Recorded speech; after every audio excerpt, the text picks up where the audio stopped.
letting the sound of the bowl call us, arriving to the ear.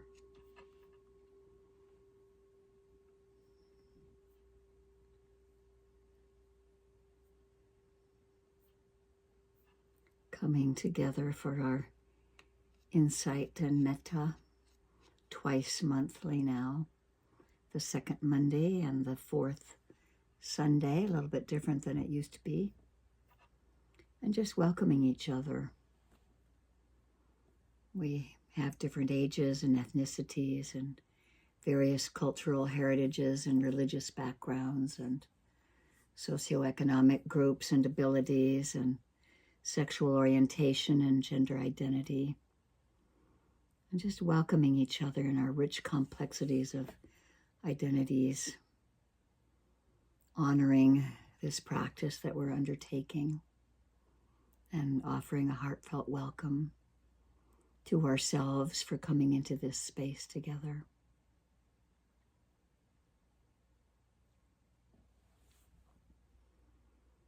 Knowing that in our culture, not all populations share the same levels of privilege and access and opportunity and visibility, whether this is due to age or gender or race or sexual orientation, ethnicity, economic class, physical ability.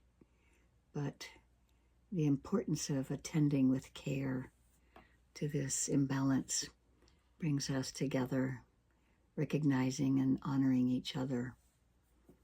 And in this recognizing and honoring, it's also nice to honor the indigenous peoples of the region where we are.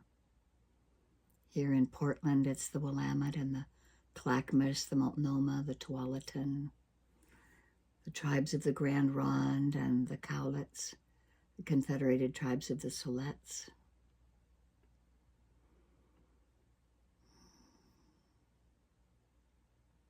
Acknowledging Indigenous communities past, present, and future.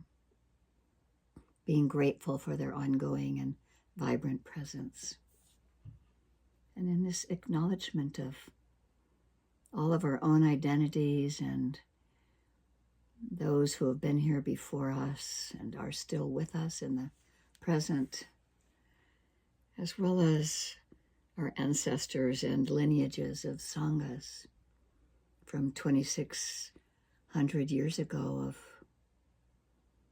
monks and nuns and lay people that passed down the teachings of the Buddha from person to person, group to group, generation to generation. And so we have this great privilege of being born human in this lifetime and able to hear the Buddha's teachings and follow his instructions to help ourselves become free from our own suffering.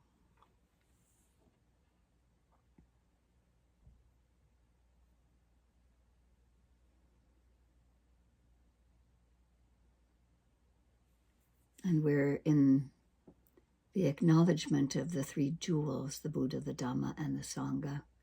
Not only the Sangha, our intimate and infinite connectedness with all beings, but also the Dharma, freely and fearlessly meeting the way things are right now. And the Buddha, the fundamental awakeness, which is ever present and always available. And so when we take this time to quiet the body and attend to the heart and mind, we have a chance to really touch into that fundamental awakeness.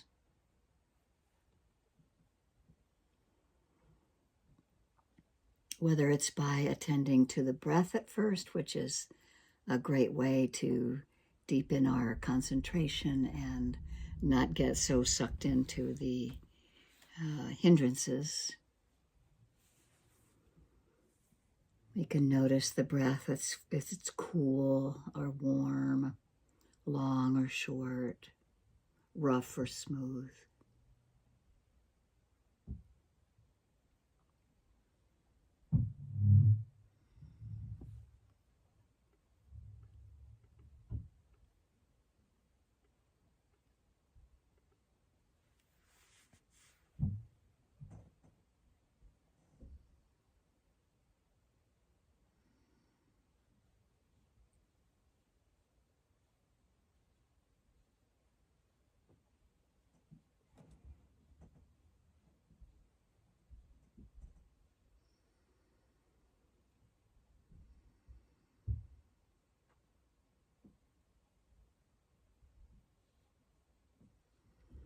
And as we're beginning to settle and noticing the breath, we also might notice it at the diaphragm, the belly, the rising of the diaphragm filling the trunk of the body, and pressure that might be happening on the inhale and the releasing of that pressure on the exhale.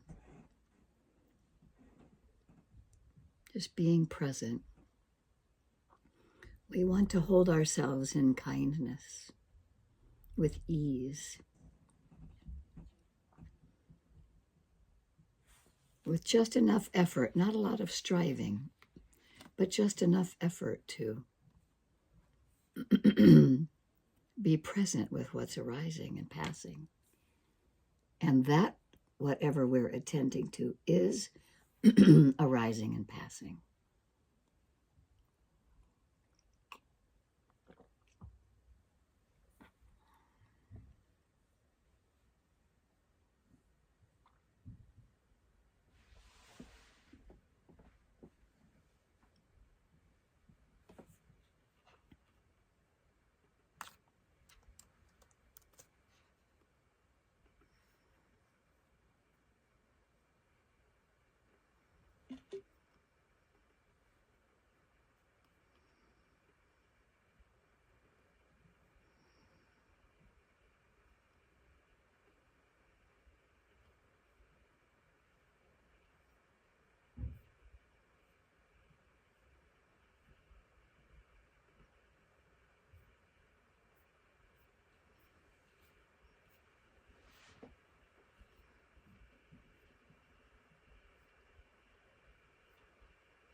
Letting some relaxation flow through the body, becoming body-oriented in our practice.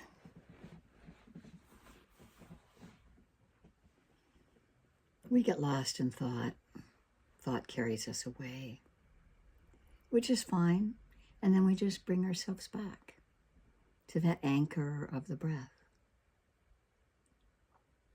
Or maybe it's a touch point that can bring us back into our body, feeling the hands where they touch, or the arms where they touch against our bodies, or our buttocks on the chair or cushion. Bringing ourselves over and over again back to the present moment. What is happening now? Thoughts might be arising. Body sensations might be happening. We can have a general awareness, being aware at each of the sense doors of what comes to them. Or we can return to that one specific anchor of the breath, at the nostrils or the diaphragm or the touch point, to help deepen the concentration for a little while before expanding out into constantly changing objects. We just go back to the one singular object for a little while, noticing the impermanent nature of the breath, noticing as it arises, letting mindfulness be present for its duration.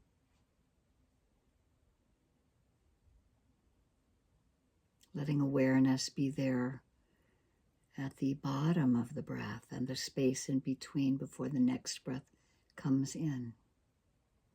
There can be a lot to be curious about with the breath.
May I be at ease.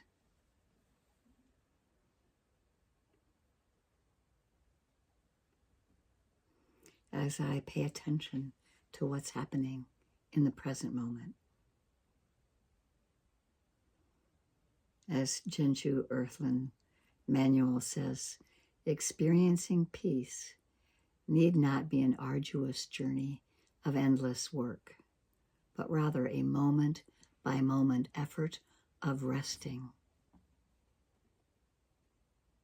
Resting in natural great peace, as Nyogchol Ken Rinpoche says. Rest in natural great peace. This exhausted mind, beaten helplessly by karma and neurotic thoughts, like the relentless fury of the pounding waves in the ocean of samsara. Rest in natural great peace. Being present with whatever arises. Having equanimity. Being at peace with what arises.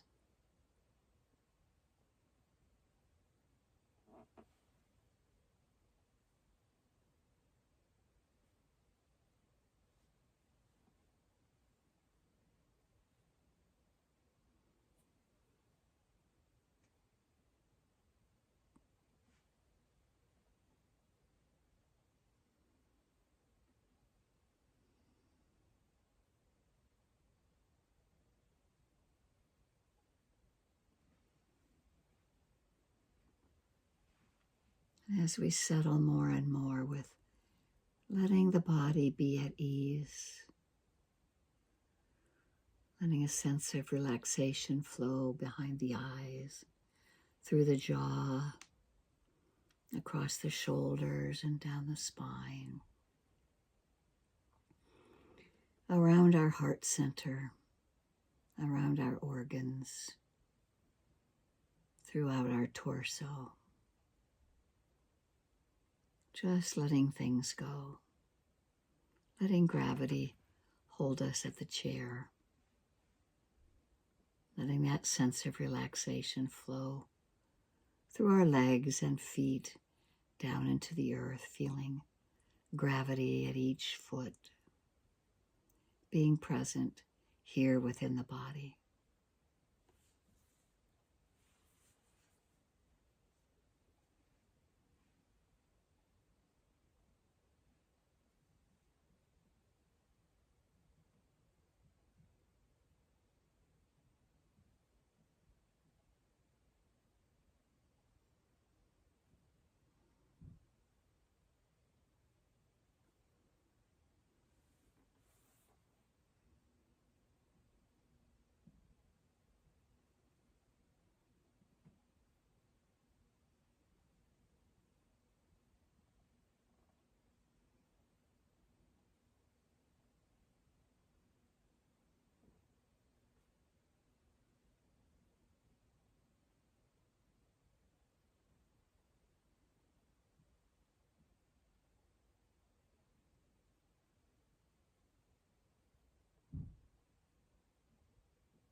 If we find ourselves wandering off into ignorance or delusion, sleepiness, sloth, and torpor, we can just begin right there. Mindfulness has arrived. We may notice if it was pleasant or unpleasant, and we can go on from there, having woken up in that moment.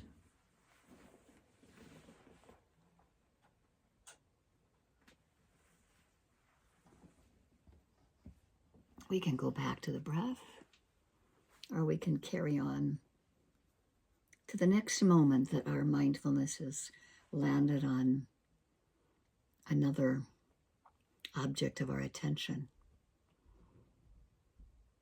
Paying attention to whatever's coming by is considered continuity of practice, where we have mindfulness on changing objects instead of the single object. It's just changing objects that we're attending to, still noticing the characteristics of anicca, anatta, of dukkha.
It is good sometimes to just ask ourselves, what is happening now?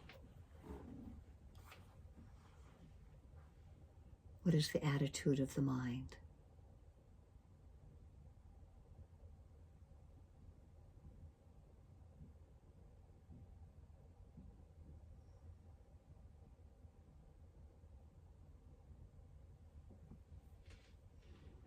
As we hold ourselves in kindness and compassion.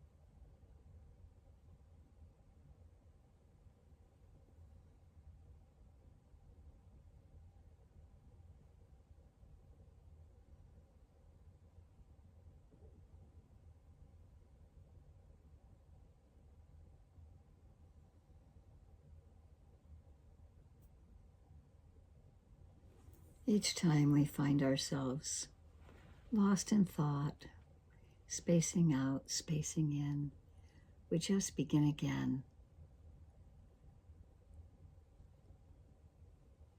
waking up each moment, realizing that it's a moment of freedom. As Thich Nhat Hanh says, the day is ending. Our life is one day shorter. Let us look carefully at what we've done. Let us practice diligently, putting our whole heart into the path of meditation.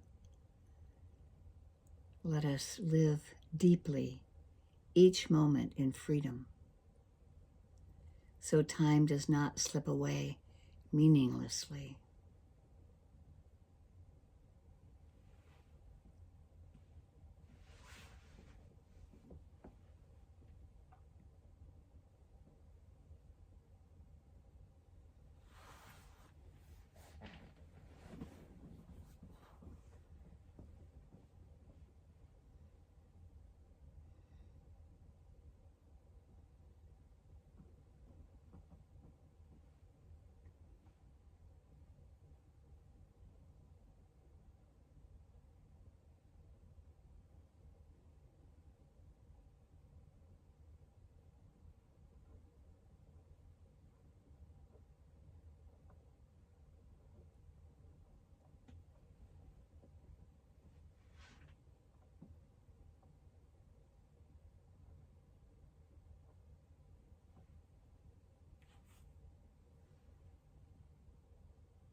And as we really notice what's arising and passing, that we can't hang on to it, and if we try to, we might find ourselves in suffering, because if we grasp at a pleasant moment, it's gone, and if we push away an unpleasant moment, it's often not gone fast enough for our own minds.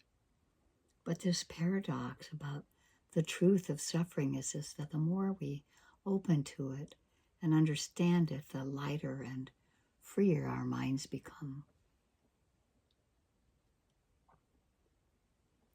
Joseph Goldstein talks about our minds becoming more spacious, more open, and happier as we move past our avoidance and denial to see what is true, and that we become less driven by compulsive desires and addictions because we see clearly the nature of things as they are. And so we're just in this present moment.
And if we've branched away from only following the breath to following changing objects, we can let this same kind of concentration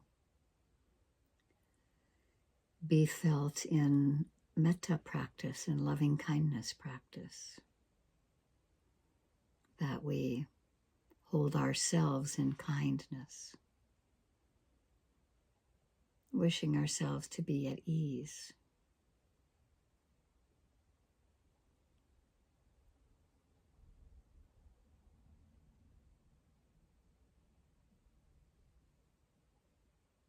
Where is a place in our life that we feel at ease? Letting that feeling come to the heart.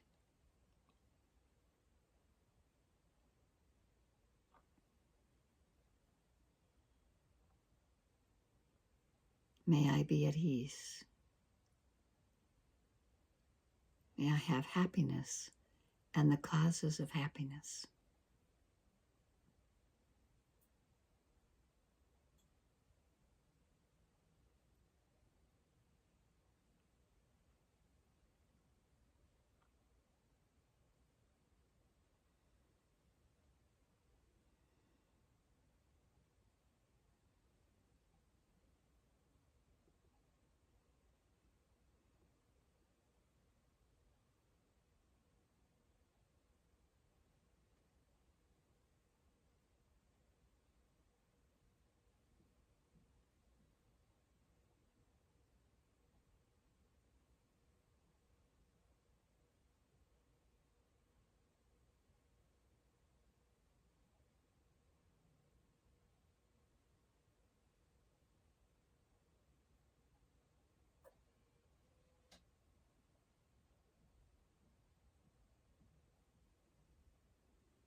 And letting this sense of kindness and well-being flow to others.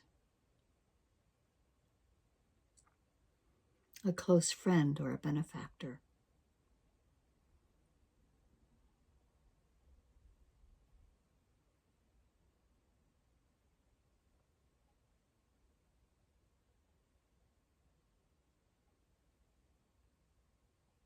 Seeing them happy and healthy. Having ease in their lives.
Just as I wish to be happy, I know that you also wish to be happy. This close friend or this benefactor, teacher, seeing them happy and healthy, having ease and well-being.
And as we expand this category of kindness to another close friend or a benefactor, or maybe we expand to a family member, neighbors,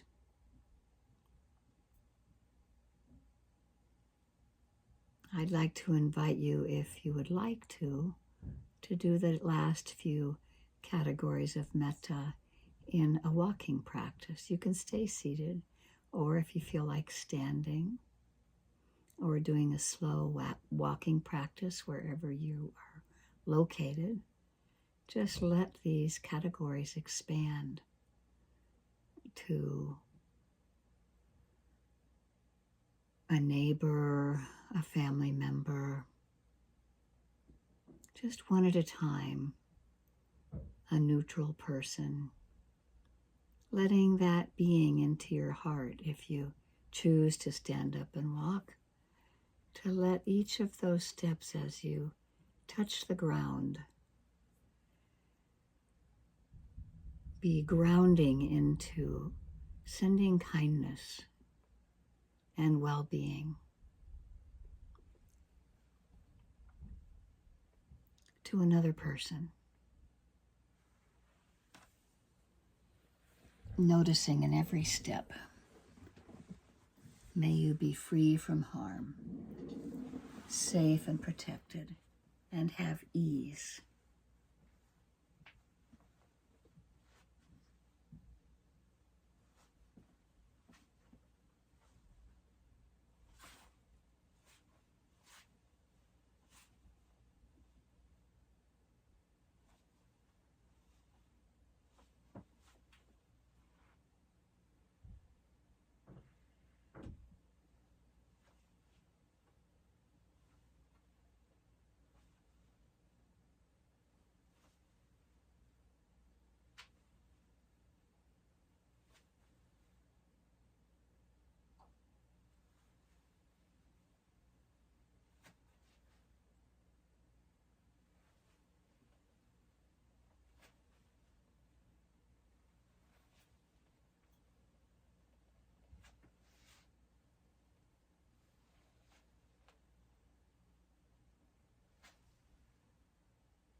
And if you feel like expanding, include a neutral person or a group of neutral people.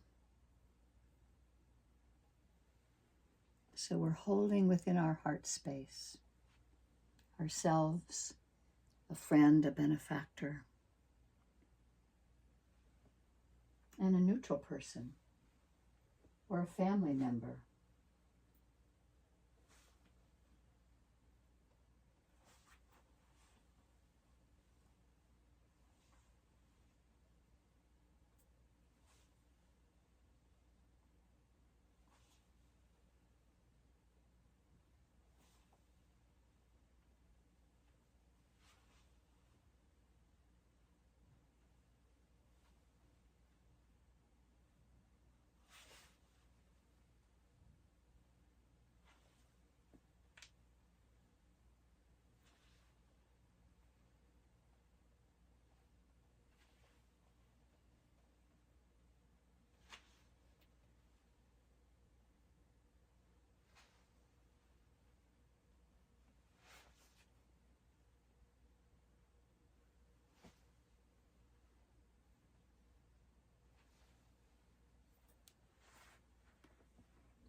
Noticing each step, the pressure of the foot on the floor.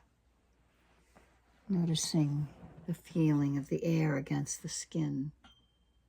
Moment to moment mindfulness, while bringing others into our hearts, that they may be free from harm, safe and protected, and have ease in their lives. And may we expand this to those beings known and unknown, those seen and unseen, that all beings everywhere, those in sorrow and those in joy,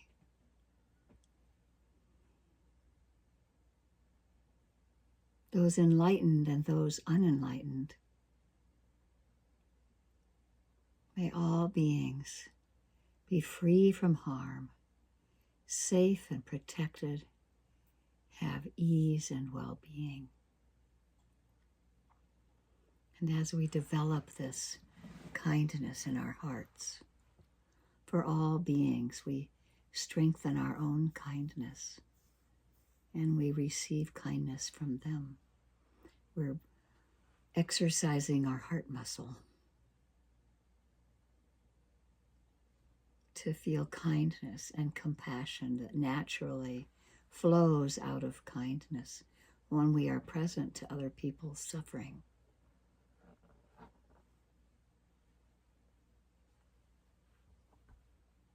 May those that swim and fly and crawl and walk, may all beings everywhere have happiness and the causes of happiness, be free from suffering, enmity and danger.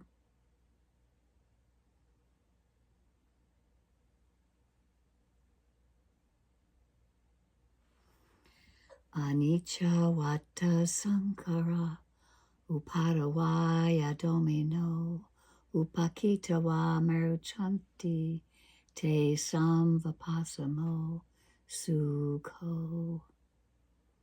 All conditioned things are subject to impermanence, and seeing this clearly with mindfulness brings the greatest happiness. That greatest happiness is peace.